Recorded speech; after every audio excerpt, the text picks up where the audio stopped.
Khó giao tiếp có hai hình thức, một là lời nói, hai là những cái biểu lộ cử chỉ trên cái body, cơ thể của mình, mà tiếng Anh nó gọi cái hai này là body language. Body language, cái ngôn ngữ biểu cảm của cơ thể, mà đa số nhiều người ít để ý giao tiếp nhấn thứ hai, mà luôn luôn để ý nhấn thứ nhất. Nói qua nói lại, chửi bới xong kê qua kê lại luôn. Nhưng nhấn thứ hai con người ta không nói, mà con người ta nhìn nhau, mà người ta biểu hiện trên con mắt, tay chân, khuôn mặt là đối tác phải hiểu. Vậy thì những người nào làm lớn, làm giám đốc, làm lãnh đạo, làm cao cấp lên thì luôn luôn phải giỏi trong giao tiếp nhánh thứ hai này. Còn nhánh thứ nhất thì khỏi bàn rồi, bắt buộc phải hiểu. Rồi tôi chứng minh đó, điều đó ở ngoài bar hay là ngoài nhà khách sạn, khi nhạc ồn vô, khách nói chuyện với bạn, khách kêu bia Tiger, khách giơ hai ngón tay lên là hai lon hoặc hai chai, giờ đúng hay không đâu, hiểu lộn, đâu cần nói nhiều, nó hiệu quả hết. Rồi bắt đầu khách đang bình thường, khách ăn một món ăn ngoài bàn hoặc là ở ngoài bar, khách uống chén đang bình thường, khuôn mặt họ vui lên, tươi lên, và họ ngó nhau và giơ một ngón tay là biểu lộ cái gì vậy? Number one, rất ngon và là một người sảng khoái. Tự nhiên khách đang nói chuyện vui, uống ly nước của bạn xong, mặt của khách bực bội, buông lại, không được tươi, và họ ngó nhau giơ ngón tay xuống. Tự nhiên bạn nhìn cái bạn nói liền, anh one more hả anh? Một ly nữa hả anh? Anh nói, tôi đâu kêu, có thấy anh nhập nhẫn. Khách bực bội nói, quá dở á. Lúc đó là anh nhập quá, lúc đó quay chị về số 1. Trời, vậy là dở hả anh? Hiểu bài chưa? Bạn hiểu bài chưa? Thành ra bạn có những nhà lãnh đạo chính trị, thủ tướng tổng thống gặp nhau đó. Phóng viên báo chí nó phân tích rất dễ. Phóng viên báo chí là những người cất giọng. Hai người bắt tay nhau mà hai con mắt nhìn nhau như hình viên đạn, căng hẳn căng, bắt nhau, ngõ một cái bắt đầu chụp hình, đó hai người về bắt đầu đánh nhau. Mà thế vừa ký hiệp định về là đánh nhau, vì họ chỉ nhìn nhau bắt tay cho có lại tưởng rằng hòa bình mà về là đánh nhau. Mà cũng hai người đó cười vui ôm vốn thắm thiết biết về là hai nước khác, về đúng hay không đâu. Vậy bây giờ người ta nói nụ cười mà có cười duyên có không? Cười cho có không? Cười tào lao có không? Bạn hiểu vui vui chưa? Rồi vậy thì bạn lưu ý giúp tôi trong giao tiếp có hình thức thứ hai. Mà hình thức này làm sao bạn biết? Không ai dạy ai trong cuộc đời này cái giao tiếp này hết, mà tự động bạn cứ sống theo tuổi đời và kinh nghiệm sống và làm việc, và bạn sẽ hiểu được hình thức thứ hai. Còn hình thức thứ nhất thì quá dễ, trong giao tiếp người ta nói qua nói lại và người ta diễn giải cho bạn hiểu. Còn hình thức thứ hai thì 11 bạn ráng mà cố gắng để làm sao để mình nhìn mình nói. Ví dụ tôi là người dạy học, tôi nhìn trong ánh mắt học viên, tôi hiểu rằng đoạn nào tôi nói là bạn hiểu, đoạn nào bạn không hiểu. Bạn hiểu lại chưa? Ví dụ mà nhiều khi bạn này giơ tay lên quê này, hỏi nó không, trời cái đẹp trai ngu ghê, hỏi câu có ba bốn vẫn dùng, phải không? Vậy tôi sẽ hiểu là người nào hiểu chưa hiểu. Hoặc là ai có tâm trạng buồn gì đó là người quản lý. Thành ra bạn thấy một cái bình nhật nó trong ví dụ, một quản tóc, một người Nhật Bản khi công nhân xếp hàng vô cái xưởng bấm giờ đó, anh ta đứng nói vui vui vậy thôi, nhưng với người số 5 anh ta chậm lại liền và anh ta đề nghị với cái người công nhân số 5 được bấm thẻ vô và nói một câu anh ta như vậy, bữa nay hình như không vui phải không? Người nhân viên mới nói câu, trời sao sếp biết hay vậy, nhưng rồi biết không, cho nghĩ bữa nay bạn hiểu chưa? Vì tại sao người quản đốc cho nghĩ hiểu là người công nhân của mình vô ngày hôm nay là việc không hiệu quả, mà trên một dây chuyền sản xuất anh ta không hiệu quả thì cái sản phẩm đã bị double, bạn hiểu chưa? Thằng chi nó làm ra 1.000 cây viết này là làm ra có 500 cái nắp là lấy gì nó lắp vô. Những cái dây chuyền này nó ảnh hưởng, cho về nghỉ nguyên ngày, nhìn mặt biết bữa nay bị buồn chửi rồi, thua đề rồi, thua hụi rồi, tâm sự buồn, bạn hiểu chưa? Vậy cái người công nhân được nghỉ thích hay không thích? Vậy ngày sau vô làm việc khác hay không khác? Việt Nam nhìn mặt buồn cũng vô làm luôn vậy, không mỗi năm gì hết trơn, tình cãi. Bạn hiểu cái tâm lý người ta đang nói về cái vụ này chưa? Thành ra làm sao để nhìn được mọi người mà biết được họ vui, họ buồn, họ thích mình, hoặc là lãnh đạo của mình không hài lòng hay người khách hàng vân vân, thì bạn để giao tiếp vừa là lời nói vừa là hành động cử chỉ và ngôn ngữ. Mà cái thứ hai này bạn cần lưu ý. Thành ra ngoài đời những người làm càng lớn là nói càng ít. Bạn nhớ câu đó, làm càng cao là người ta nói ít, còn người nói nhiều nhất là người tào lao nhất, mà Việt Nam gọi là ông Tám bà Tám. Tại bạn nói hoài đâu có ai tin đâu, mà đâu làm được gì đâu, giờ đúng hay không đâu. Vậy giang hồ cấp cao, bạn hiểu chưa? Đỡ có phá đời, hiểu là chưa? Mafia nói nhiều đó mà nói cực ít, bạn hiểu chưa? Mà sẵn cái vụ mà trong cái giao tiếp này tôi mới kể một câu chuyện mà không có thật ở Việt Nam luôn. Trong cái vụ án Nam Cam của 10 mấy năm trước mà, nó cũng gây tranh cãi ra tòa đó. Nó gây một cái tranh cãi cũng ba vụ nói ba nói lại đây. Thì khi ông Trương Văn Cam đó, tức là Nam Cam đó, ông ra tòa đó, Thì cái vụ án này nó dính tới cái vụ án mà nó nhiều vụ án mà nó dính tới phần ổng nhiều vụ, mà có vụ là Dung Hà, cái nhân vật Dung Hà của Hải Phòng á, bạn hiểu không? Nữ tặc á, bạn hiểu chưa? Đó, trùm băng đảng đó. Vậy thì ông Nam Cam ổng nhiều tội, nhưng mà trong đó có cái tội là ổng ra lệnh cho đệ tử của ổng giết cái người tên Dung Hà. Vậy ra tòa bạn biết không? Ông tòa hỏi ông một câu à, ông có ra lệnh thanh toán giết người tên này không? Ông nói không. Hỏi tất cả thuộc hạ ông, hỏi đệ tử ông luôn, tôi không có ra lệnh giết người. Hiểu hoài không quá. Tức là cái phản biện giờ cuối tại tòa, nhưng mà vẫn bị xử là lý do vì sao? Vậy thì cái nhân vật đệ tử của ông ta có mặt tại tòa luôn, cái người mà trực tiếp tổ chức giết người tên là nhân vật Hải, mà bí danh luôn, kêu là Hải Bánh đó, bạn hiểu chưa? Là có mặt tại tòa. Bây giờ ông cũng phải nói luôn để cho ông bớt tội. Ra tòa đâu có ai muốn tội mình tăng, tìm cách giảm. Ông mới nói như vậy. Đúng là trong giao tiếp anh Nam Cam không có kêu giết người. Hiểu hoài chưa? Trong giao tiếp mà đó hỏi đệ tử tôi đâu kêu, cả cuộc đời tôi chưa kêu ai giết ai, thanh toán ai. Bạn hiểu ra chưa? Vậy thì như vậy Hải Bánh mới giải thích trước tòa như vậy, mà ông Nam Cam ông không thoát được luôn. Trong riêng vụ án này là trong cuộc họp, vì ngày xưa thấy ông Nam Cam là chùm ở đây, ông bảo kê nhà hàng khách sạn buôn lậu rượu rồi đó quá mạnh, thì cái nhân vật Dung Hà này lớn sân từ Hải Phòng vào chia mất, hiểu không? Tìm cách muốn bảo kê để cho mình cũng có một số thị phần mà tà đạo đó, bất hợp pháp ở thành phố Hồ Chí Minh. Rồi, vậy thì trong cái buổi họp thì ông Nam Cam ông mới nói với nhân vật chính của ông và những người trợ lý luôn. Khi họ báo cáo có một cái nhóm do Dung Hà cầm đầu Hải Phòng vào thành phố Hồ Chí Minh mà họ cạnh tranh với mình, họ mở trường gà, họ mở trường bảo kê sòng bài rồi băng đảng này kia, chia bớt cái số lợi nhuận. Thì ông Nam Cam ông chuyện nói mà không vui, và ông ta chỉ nói một câu như vậy trong giao tiếp mà họp của mà hội đồng quản trị của tà đạo trên núi Tà Lơn, trong cái chỗ kín đáo của họ đó. Anh không vui, hiểu chưa, không vui không? Và anh nghe báo cáo xong á, anh không muốn thấy mặt Dung Hà nữa. Về hiểu hoài. Giờ bà hiểu cái câu nói của ông chưa? Ông nói ngắn gọn hay không ngắn gọn? Anh nghe xong vụ này anh cảm thấy không vui và anh không muốn thấy mặt Dung Hà nữa.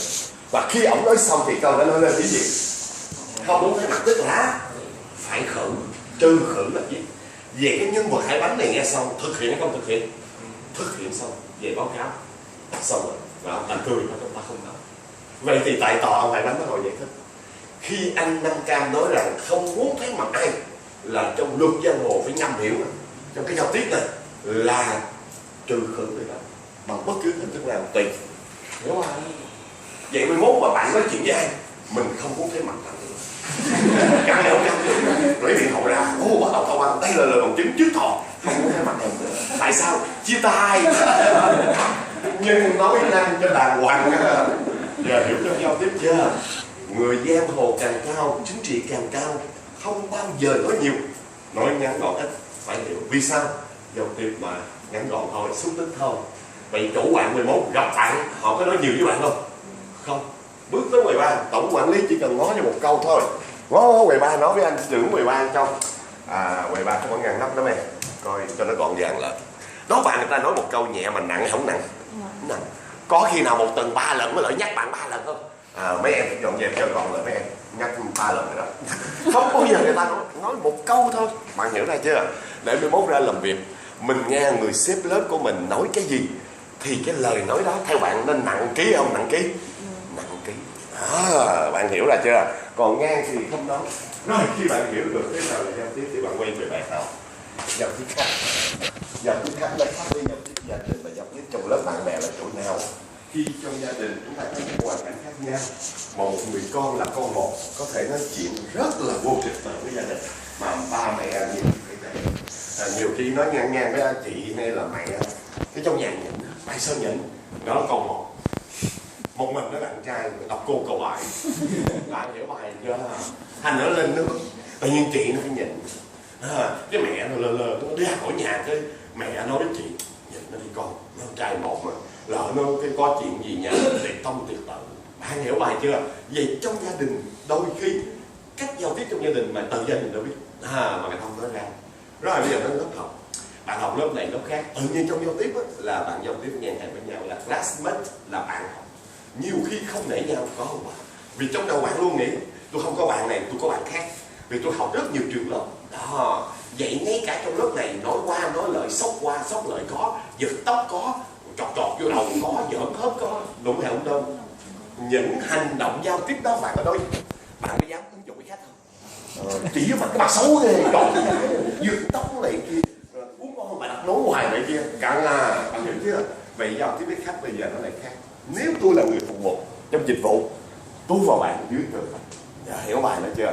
Vậy trong giao tiếp với khách là khác giao tiếp gia đình, khác giao tiếp xã hội và bạn bè. Vì sao? Nó mang hình thức kinh doanh để mang lợi nhuận là tiền.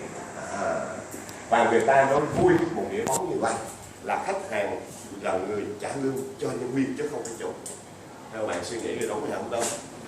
Khách hàng trả lương, nhân viên không phải chủ. Vậy mới có các bạn đi làm, các bạn đừng quan trọng chủ bạn giàu nhiều hay giàu ít. Đương nhiên nghèo rồi ta không kinh doanh rồi, mà bạn hãy quan trọng giùm tôi chỗ đó là khách đông hay khách ít. Điều đó mới gọi là duy trì kinh doanh. Đó, khách đi đâu cho tiền. Thành ra có bạn mới khoe như vậy, thầy ông chỗ em giàu này 3-4 cơ sở. Nhưng mà một ngày nào đó cơ sở tên là B ấy, ông ta sang luôn cho cổ đông khác. Bạn hiểu bài chưa? Hoặc bán đứt luôn để duy trì A và C, chứ không bao giờ lấy A, C tấp vô B, mà không bao giờ lấy tiền túi nhà bỏ vô. Điều đó trong kinh doanh gọi là bất hợp lý. Theo bạn đúng hay không đâu? Thành ra 21 người ta mới dạy rằng khi bạn giao tiếp với khách hàng, bạn luôn luôn nghĩa bóng là dưới cơ khách hàng ủng hộ. Dưới cơ là gì? Khách hàng nói gì kệ họ, mình nói cho qua chuyện để một khách hàng vui, khách hàng trả đủ số tiền, và thậm chí bạn còn mối được tiền thiết của khách, được tiền bọt của khách.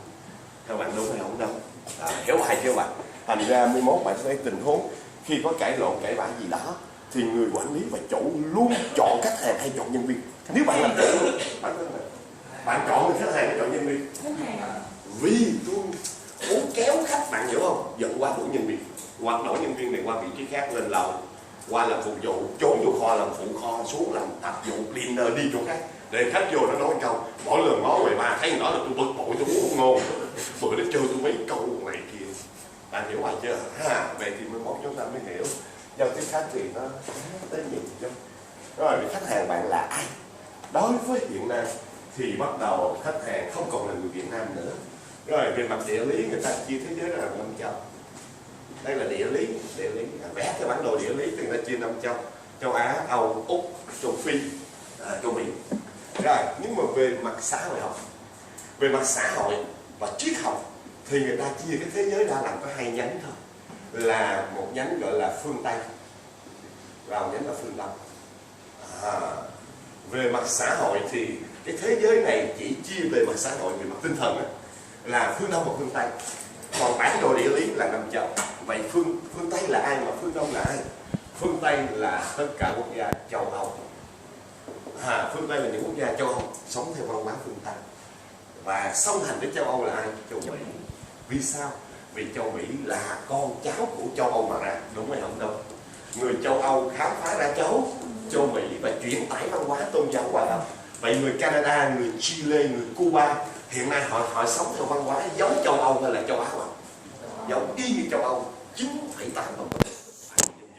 Vậy khi nói về con người phương Tây, văn hóa phương Tây, châu Âu, châu Mỹ. Rồi, giờ bắt đầu nói phương Đông.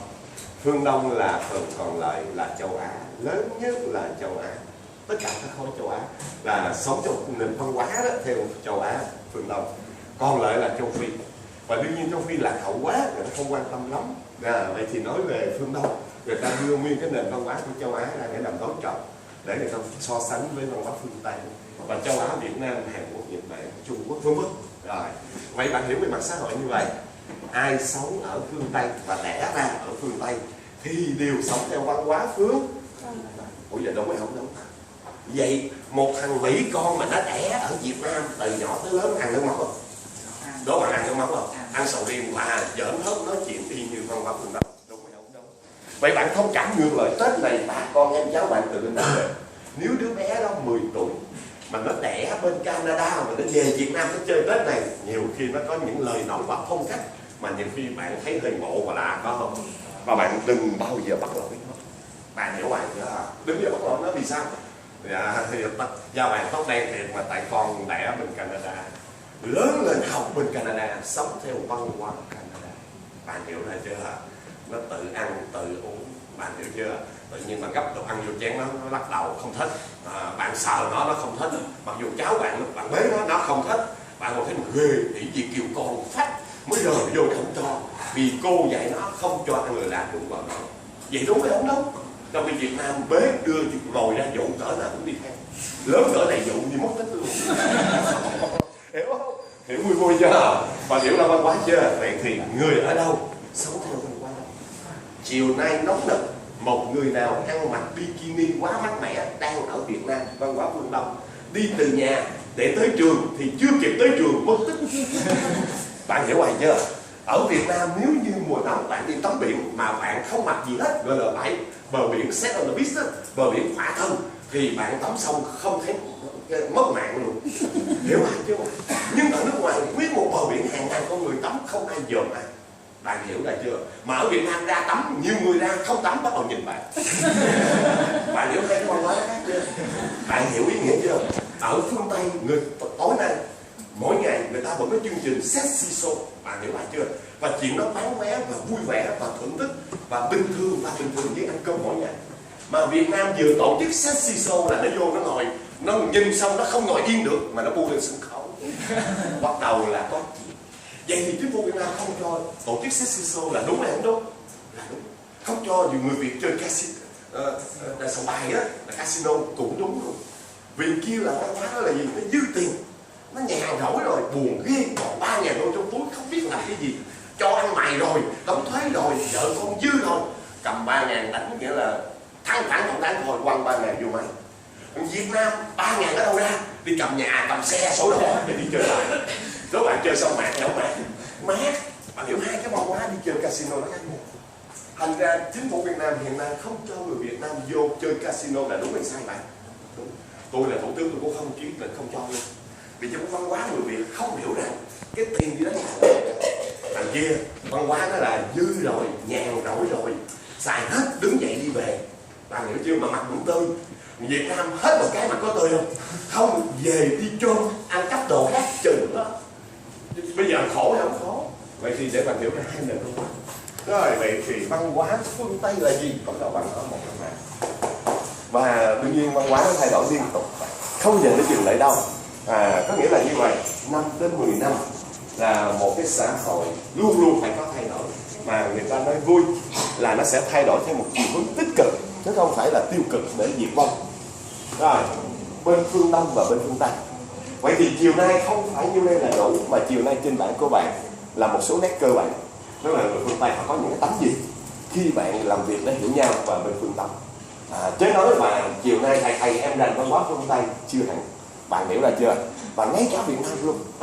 Ngay cả Việt Nam chiều nay mà bạn đang là người Việt Nam nè, thì bạn phải nói là cái tuổi các bạn và thời kỳ các bạn là thời kỳ phải nói là được thay đổi rất nhiều. Xã hội Việt Nam ngày hôm nay khác với 20 năm trước. Theo bạn đúng hay không đâu? Cách đây đúng 20 năm, hơn 20 năm khi tôi dạy học kinh đầu tiên ở thành phố này, thì những bạn nào, bạn hiểu không, cái đầu mà nhuộm màu khác màu đen đó, bạn ra đường là hơi bị căng, trúng giờ. Và công an nó thổi lợi, nó xét giấy và nó phạt nhiều nhất, nó kiếm chuyện đó. Mà bạn xin việc làm là người ta không cho. Mà bạn đi học là cả lớp nhìn người đó là sầu quả rớt xuống. Tự nhiên người ta đầu đen, cái em highlight, tóc vàng, tóc đỏ. Bạn hiểu bạn đó là 20 năm trước. Và bây giờ đó bạn có ai nhìn ai không bạn? Bạn hiểu chưa? 20 năm trước cái đầu bạn cạo chọc lót ra đường. Bây giờ gọi là đầu đinh với đầu chọc á là hơi bị căng đó. Một là tu sĩ, bạn hiểu chưa? Hai nữa là ở tù ra mới ra đầu chọc lót. Đố bạn bây giờ văn nghệ sĩ đầu chọc có không? Các thành viên đài truyền hình đầu chọc có không? Cầu thủ doanh nghiệp có không? Tự nhiên mới quen anh kia, anh phải anh ở tù mới ra không? Mình có 50 tỷ đó, im luôn đó. Bạn hiểu không chứ? Thành ra cái xã hội nó gọi là cái 5-10 năm nó thay đổi. Mà nó thay đổi chi thì chiều hướng chi thoáng hơn và dễ hơn. Và phải chấp nhận điều đó. Bởi vậy chiều nay ông bà nội nếu còn ở chung với bạn thông cảm luôn cái tính thông cảm.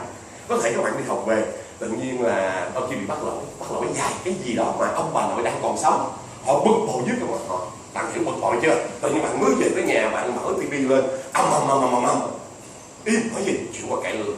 Đâu mà bây giờ bạn cũng bực, cái bực mới về chiều coi đã bằng thế giới giờ bắt chuyện cãi lương. Nhiều nhà vì cái tivi gây lộn có không bạn? Có, bạn thấy chưa?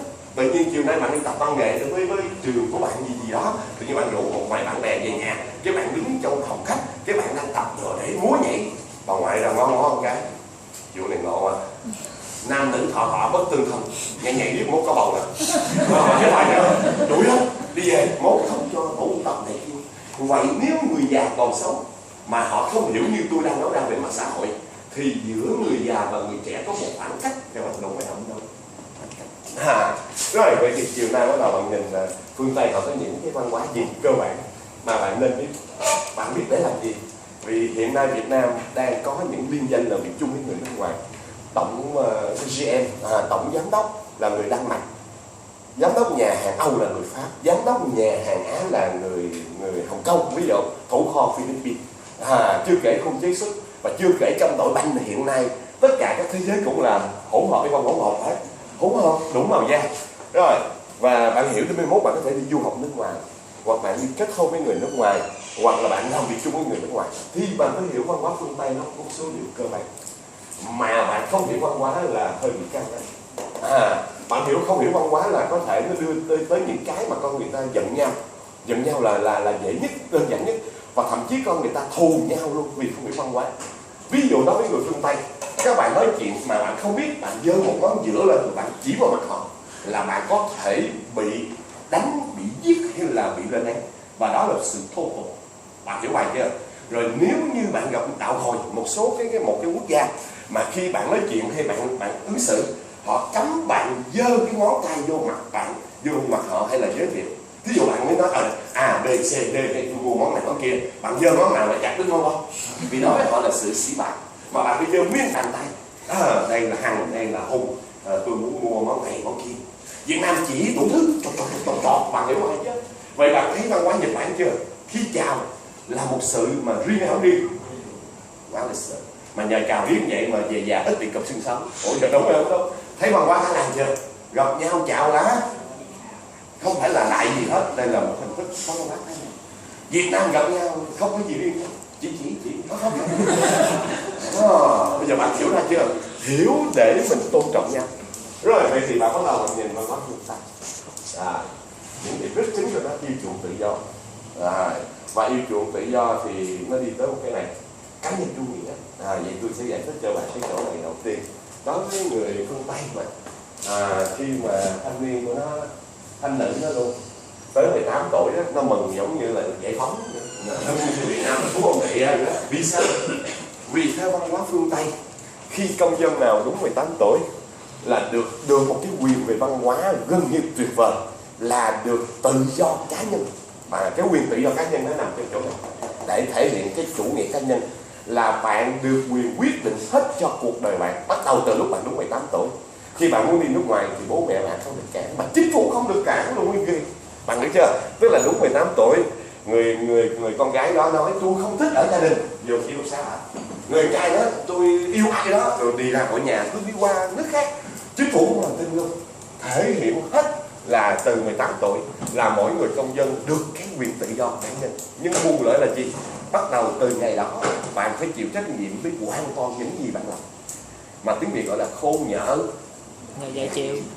Mà đố bạn theo vậy thì mình sẽ suy ra là nó khôn nhiều hay dạy nhiều? Nó khôn nhiều, nó mới tồn tại, nó dạy nhiều là nó thua rồi. Đúng hay không đâu? Vậy thì Tây Ba Lô 18, 19 tuổi bắt đầu đã đi qua Việt Nam có không? Có. Nhưng mà Việt Nam không thể đi theo hướng Việt Ba Lô được. Việt Ba Lô của mình đi là thua, từ thua tới thua, từ mất tích cho tới mang ba lô ngược về. Đủ tình, đã xin lỗi sự. Vậy thì cái chỗ này là cái chỗ thể hiện văn hóa phương Tây. Khi bạn quen với người phương Tây là họ không bao giờ muốn ràng buộc bạn, hiểu chưa? Tức là trong cái câu chuyện như vậy, ví dụ bạn là A và B là hai người nước ngoài. Vậy thì bây giờ bạn tên là Mỹ Ý, nói cái gì nói quyền của bạn, bạn tự do mà. Bạn đầy tự do phát biểu, bạn nói ông thầy đẹp trai, khác. Bạn tên là Na nói một câu, ông thầy xấu quá, thì bạn này cũng cười luôn. Tức là không ai được ép người khác theo tư tưởng của mình. Bạn hiểu thế nào là tự do chưa? Tức là bạn này khen ông thầy, chuyện của bạn, vì bạn được cái quyền riêng của bạn. Mà bạn này chê ông thầy thì bạn cũng được cái quyền của bạn. Mà hai bạn không bao giờ đem ra cãi nhau. Hiểu bài chưa? Hiểu ý nghĩa đó không bạn? Có nghĩa là quyền tự do của bạn. Bạn thích ai là quyền của bạn. Tôi không ép bạn. Bạn muốn phát biểu cái gì là quyền của bạn luôn, không có ép bạn. Mà cái đó gọi là văn hóa phương Tây.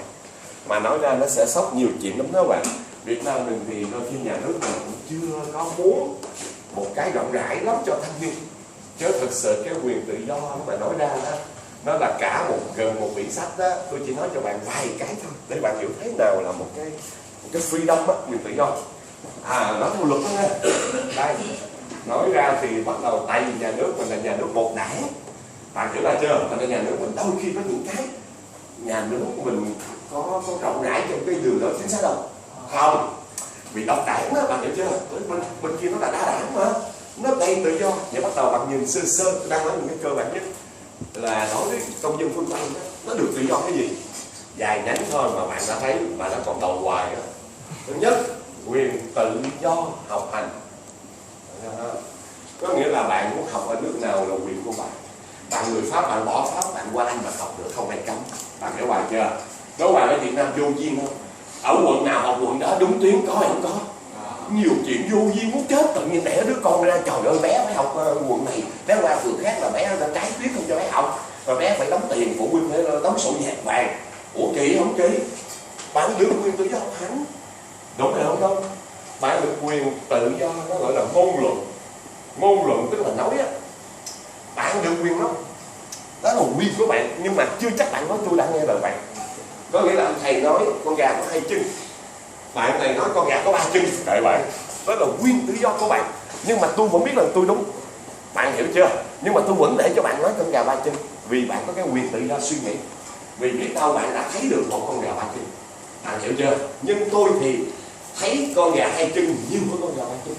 Vậy giáo viên giảng bài là con gà vẫn có 2 chân chứ không có 3 chân. Nhưng vẫn tôn trọng bạn kia. Thầy, lâu lâu thấy con gà 3 chân. Đúng rồi đây, đúng rồi, đúng cho em. Ủa đúng rồi không đâu. Vậy ở nước ngoài nó được quyền tự do luôn. Mỗi ngày nó buồn, nó ra nó chửi tổng thống đó, chuyện bình thường vậy không? Hiểu ba không hả? Nó chửi thủ tướng đó được không? Bình thường, tức là anh được quyền chửi. Bạn hiểu không? Còn cái chuyện mà ông kia có nghe hay không, ông kia có gì, đóng khác, không quan trọng. Bạn hiểu ra chưa? Tự do ngôn luận. Dù bạn nói điều gì đúng hay sai, ở đây không quan trọng. Đúng sai không quan trọng. Vì sao? Quyền tự do ăn nói của mọi người. Đồng ý chưa? Đố bạn ở đây có ai dám ra chửi chính phủ không? Có ai ra vẽ đội chính phủ không? Nó bắt bạn từ ở trong hẻm đó. Bạn hiểu không? Cãi, nhà nước có được cãi. Đó. Quyền tự do đi lại trên toàn cầu luôn á, chứ không phải đi lại trong nước. Bạn đi đâu bạn đi sáng Hà Nội, chiều Cà Mau, bạn hiểu chưa? Mốt bạn đi đâu đó là quyền của bạn, tại nó tay đi tùm lum hết.